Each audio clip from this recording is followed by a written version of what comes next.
Nag-announce na ang ICC Appeals Chamber. Ire-resolve daw nila sa November 28 ang appeal ni Digong para sa interim release.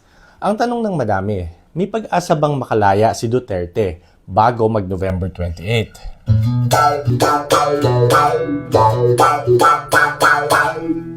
Sobrang liit ng chance, as in halos imposible na makauwi si Duterte ng November.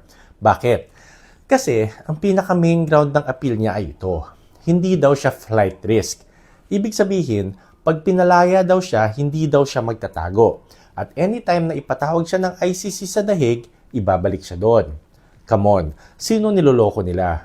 Sa pre-trial chamber pa lang, sinabi na ng ICC na kung papalayain si Duterte, 100% ang chance na magtatago siya.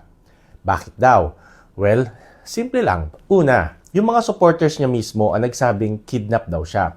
Silang mga sumisigaw ngayon ng bring him home, sila yung mga nagsasabing pag nakauwi si Duterte, proprotektahan nila siya at hindi na nila papayagan na kunin ulit ng ICC. Nakita ng ICC yan. Sabi nga ng ICC, malakas pa rin ang impluensya ni Duterte sa Pilipinas. Marami pa ring loyal sa kanya na handang magtago at magtanggol sa kanya.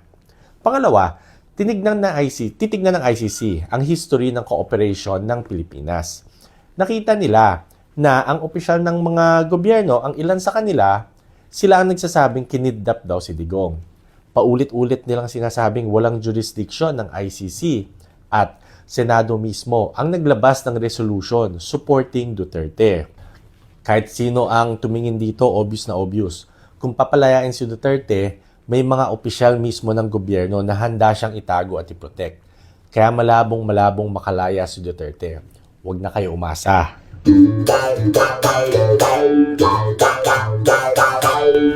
At kung tutuusin, nakakatawa ang irony. Dahil sa sobrang lakas ng sigaw nila ng bring him home, lalo lang nilang pinapatunayan na delikado na palayain si Duterte. The louder they shout bring him home, the more na hindi siya makakauwi. Kaya guys, sige pa, sigaw pa kayo ng malakas, bring him home, para tuluyan ng hindi makauwi si Daddy Diggs.